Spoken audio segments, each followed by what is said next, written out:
2 Samuel 2. After this, David inquired of the Lord, "Shall I go up into any of the cities of Judah?" And the Lord said to him, "Go up." David said, "To which shall I go up?" And he said, "To Hebron." So David went up there, and his 2 wives also, Ahinoam of Jezreel, and Abigail the widow of Nabal of Carmel. And David brought up his men who were with him, everyone with his household, and they lived in the towns of Hebron.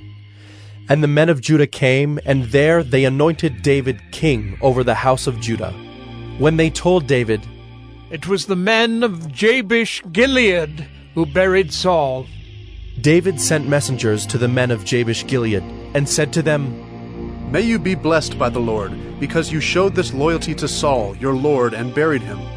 Now may the Lord show steadfast love and faithfulness to you, and I will do good to you because you have done this thing. Now therefore let your hands be strong, and be valiant, for Saul your lord is dead, and the house of Judah has anointed me king over them."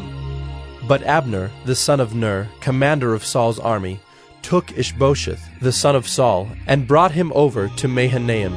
And he made him king over Gilead and the Asherites, and Jezreel and Ephraim, and Benjamin and all Israel.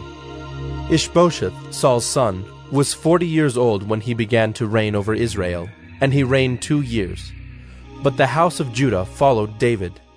And the time that David was king in Hebron over the house of Judah was 7 years and 6 months. Abner the son of Ner, and the servants of Ishbosheth the son of Saul, went out from Mahanaim to Gibeon. And Joab the son of Zeruiah and the servants of David went out and met them at the pool of Gibeon. And they sat down, the one on the one side of the pool, and the other on the other side of the pool. And Abner said to Joab, "Let the young men arise and compete before us." And Joab said, "Let them arise." Then they arose and passed over by number, 12 for Benjamin and Ishbosheth the son of Saul, and 12 of the servants of David. And each caught his opponent by the head, and thrust his sword in his opponent's side, so they fell down together.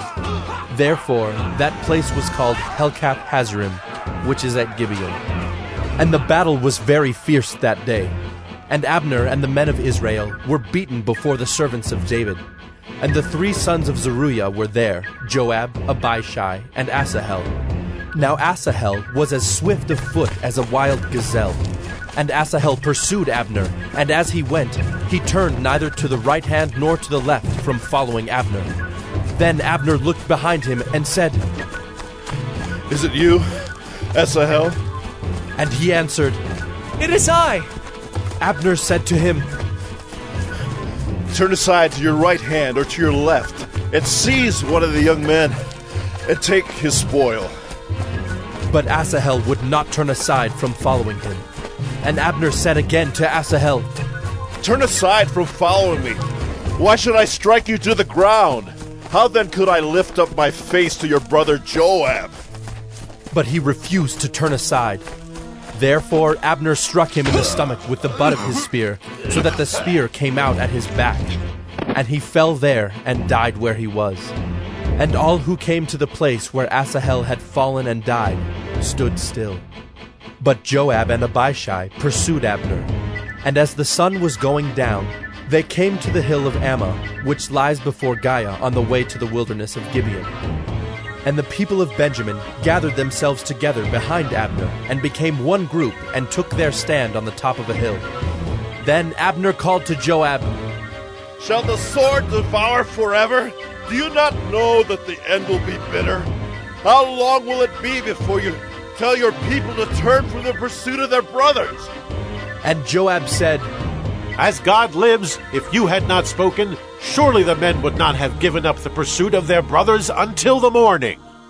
So Joab blew the trumpet, and all the men stopped, and pursued Israel no more, nor did they fight any more. And Abner and his men went all that night through the Arabah. They crossed the Jordan, and marching the whole morning they came to Mahanaim. Joab returned from the pursuit of Abner.